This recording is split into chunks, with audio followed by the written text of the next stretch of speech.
सर्वेभ्य नमो नमः। आज हम आगे की कक्षा में पढ़ते हैं भारतीय वसंत गीति, जिसके हमने प्रथम और द्वितीय दो पद्य पढ़े थे। आज तीसरा और चौथा पद्य पढ़ते हैं। तीसरा पद्य है ललित पल्लवे पादपे पुष्पकुंजे मलय मारुतो चुंबिते मंजुकुंजे स्वनंतिन ततिं प्रेक्षे मलिना मलिनाम निनादे नवीनामय वाणी वीणाम कि हे सरस्वती नवीन वीणा बजाओ। क्या क्यों बजाओ? तो अब इसका अर्थ देखते हैं कि ललित यानी सुंदर, पल्लवे पल्लव कहते हैं पत्तों को, सुंदर पत्ते, पादपे पादप किसको कहेंगे? पेड़ों को और पौधों को। केवल पौधों को नहीं कहेंगे, पेड़ भी इसमें साथ में आते हैं, क्योंकि पादप का मतलब होता है जो पेड़ों से पीता है।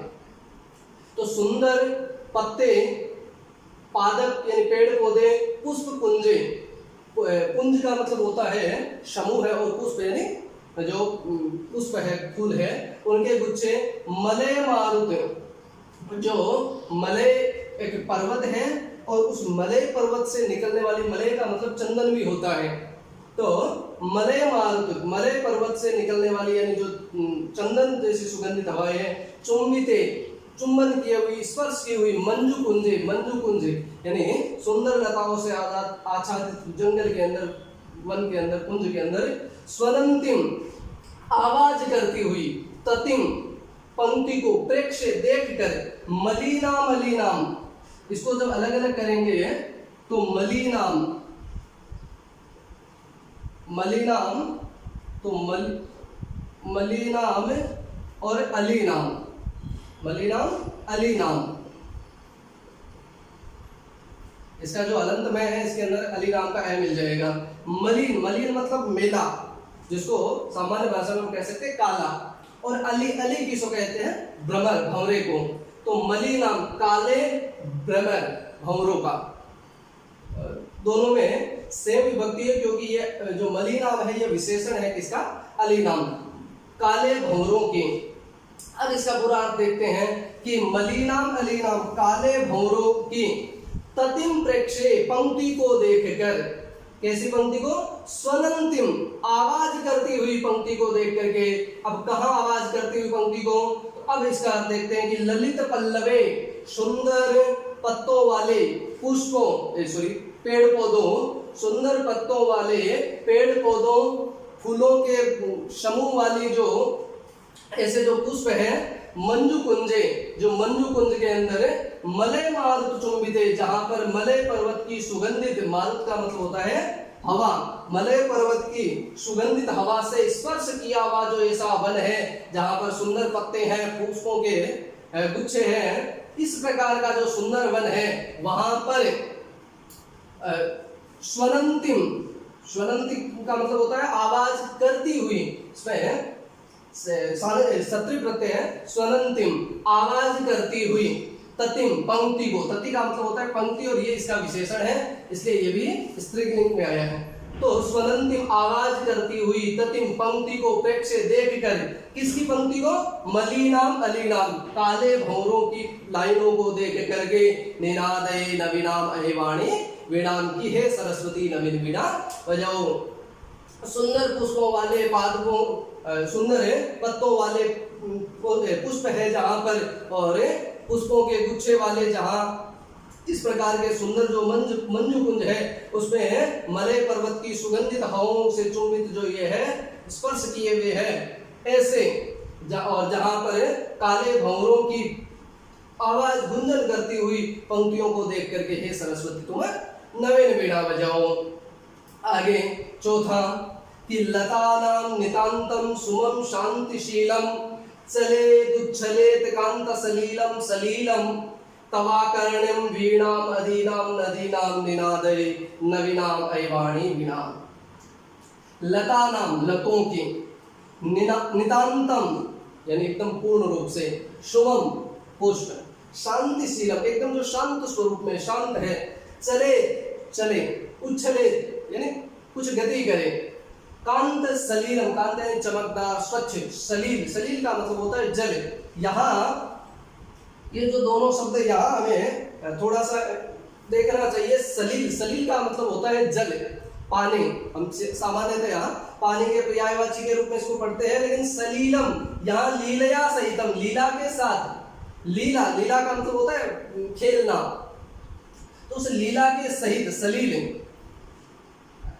तब आकर्ण्यम, तो उसको सुन करके, वीणाम, वीणा को, अदीनाम, दीन, दीन का मतलब क्या होता है, जिसमें दीन का सामान्य अर्थ तो गरीब होता है, लेकिन जिसमें तेज हीन है जो, और यहाँ अदीन जो दीन नहीं है। वीणाम अदीनाम अलग अलग करेंगे तो क्या हो जाएगा, वीणाम अलग आ जाएगा और अदीनाम अलग आ जाएगा, अदीनाम। तो तब तुम्हारी अदीनाम वीणाम, तुम्हारी जो तेजस्वी वीणा उसको सुन करके नदी नाम, नदियों का।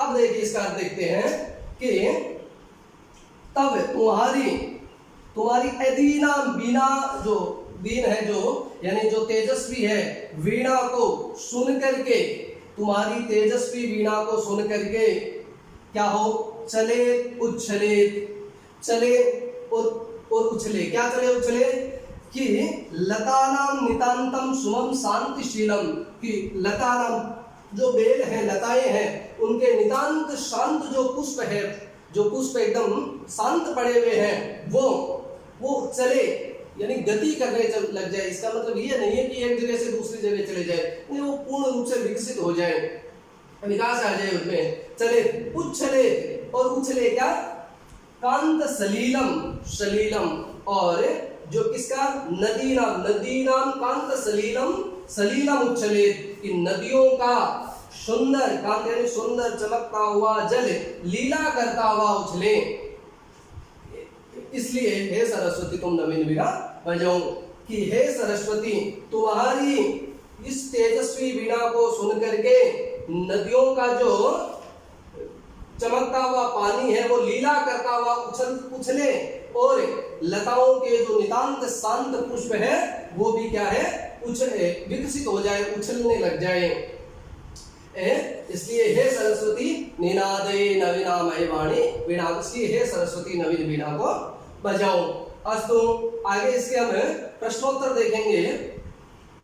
अब आइए देखते हैं प्रश्नोत्तर। प्रश्नोत्तर में प्रश्न संख्या 1 है, इसमें प्रश्नों के उत्तर देने हैं। सबसे पहला प्रश्न है, कवि ही वीणा पाणिम किम कथयति, कवि जो है वो वीणा पाणी यानी सरस्वती को क्या कहता है। तो क्या कहता है कवि, कि निनादे नवीनामय वाणी वीणाम, की है सरस्वती नवीन वीणा बजाओ। इसको सरल भाषा में हम क्या लिखेंगे, कि कवि ही वीणा पाणिम, वीणा, वीणा पाणी का मतलब होता है सरस्वती, वीणा जिसके हाथ में है, तो कवि ही वीणा पाणी, कवि वीणा पाणी को वीणाम वादितुम, वीणा बजाने को, मृदुम गीतिम च, और मधुर गीत गातुम, गाने को कथयति कहता है। अस्तु, दूसरा प्रश्न इसके अंदर है, वसंते किम भवति, वसंत में क्या होता है। तो वैसे तो वसंत की पूरा एक पद्य है कि वसंत में क्या क्या होता है, पूरा गीत भी वसंत से है, लेकिन उसके साथ में जो लिखा हुआ है उसको हम संक्षेप में इस प्रकार से लिखेंगे, वसंते किम किम भवति।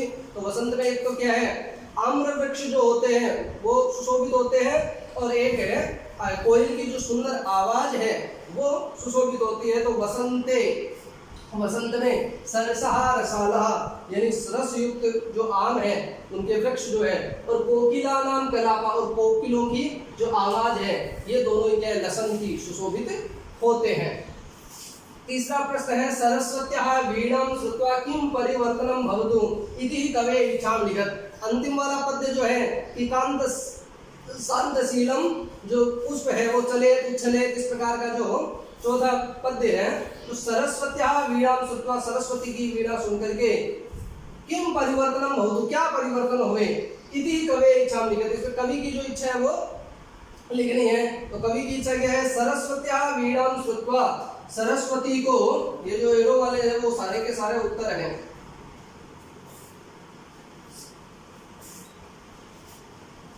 तो सरस्वत्याः वीणां श्रुत्वा, सरस्वती की वीणा को सुन करके सुमम चले, पुष्प जो है वो चलने लग जाए, यानी विकसित हो जाए। नदीनां सलीलम, नदियों का जो कांत सलील है, सलील यानी जल है, उछले, वो उछलने लग जाए। इति, ऐसा कवि है इच्छाम अस्ति, ऐसी कवि की इच्छा है। आगे चौथा, कवि भगवतीं भारतीं कस्याः नद्याः तटे मधुमाधवीनां नतां पंक्तिं अवलोकितुं वीणां वादयितुं च कथयति। प्रश्न बहुत बड़ा लग रहा है लेकिन उत्तर इसका सबसे छोटा होगा। कवि भगवती भारती, कवि भगवती भारती, भगवती सरस्वती को कस्याः नद्याः तटे, किस नदी के तट पर, यानी किस नदी के तट पर माधवी नाम की जो लता है उसको नताम पंक्तिम अवलोक्य, उसकी झुकी हुई पंक्तियों को देख करके वीणाम वादितुम, उसको देख करके वीणाम वादितुम कथयति, उच्चारण नहीं आएगा, वीणा बजाने को कहता है। तो किस नदी पर? दूसरे पद्य में आया कलिंदात्मजाया सवानिध तीरे, कलिंदात्मजाया यानी यमुना, कलिंदात्मजाया किसको कहेंगे? कालिंदी किसको कहेंगे? यमुना को। तो यमुना यहाँ नद्याः तटे। अब इसको क्या है, हम प्रश्न में जोड़ करके लिख सकते हैं, काफी बड़ा प्रश्न है लेकिन हमें लिखना कहाँ, ये आना चाहिए। कस्याः नद्याः तटे, केवल प्रश्न इतना है तो क्या हो जाएगा, यमुना यहाँ नद्याः तटे, तटे यहाँ तक का जो है वो मैंने लिखा है, बाकी पूरा प्रश्न जोड़ करके इसमें लिख सकते हैं। कवि भगवतीं भारतीं यमुनायाः नद्याः तटे मधुमाधवीनां नतां पंक्तिं अवलोक्यं वीणां वादितुं कथयति। ऐसा ये पूरा उत्तर हो जाएगा इसका। अस्तु, आगे जो दूसरा प्रश्न है, वो जो प्रश्न है वो है पर्याय पद लिखने का, यानी जो एक ही चीज के लिए दो समान शब्द जो होते हैं उसको पर्याय कहते हैं।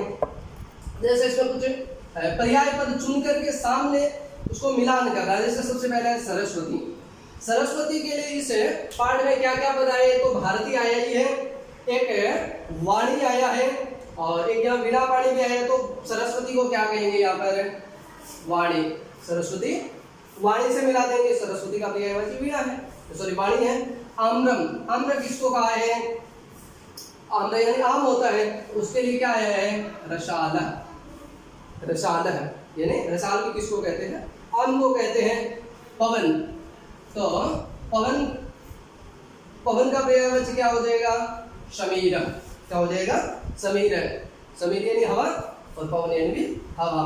तटे, तट यानी किनारा, तट का तीरे। और भ्रमराणाम, भ्रमर, भ्रमर को क्या कहा है इसमें? अली, तो अली नाम।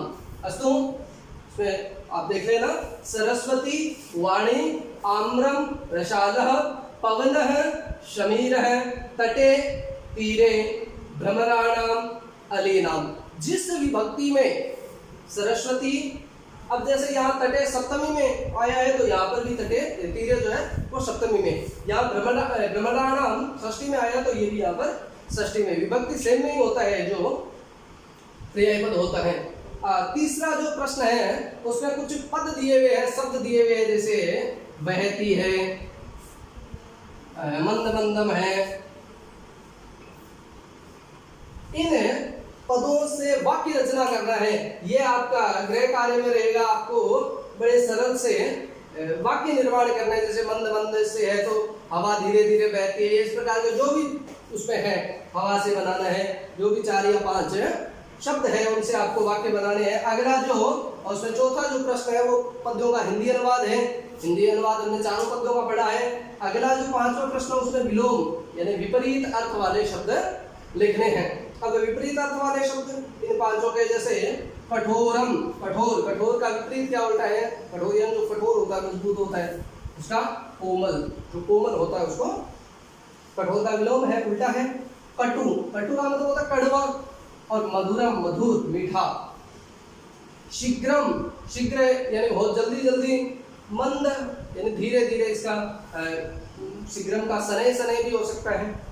प्राचीनम, प्राचीन यानी पुराना, उसका क्या हो जाएगा? नवीनम, नवीन। निरस है यानी बिना रस युक्त, जिसमें कोई रस नहीं है, ऐसा, इसका विलोम उल्टा क्या हो जाएगा? सरस है। अस्तु, ये अपने प्रश्नोत्तर है। अब आपने को इसमें गृह कार्य का जो प्रश्न है वो क्या रहा? वो प्रश्न है प्रश्न संख्या 3, जिसके अंदर शब्दों से वाक्य रचना करनी है। अस्तु, ये आपके प्रश्न अच्छे प्रकार से समझ में आए हैं, इनका अभ्यास करना है। हरिओम।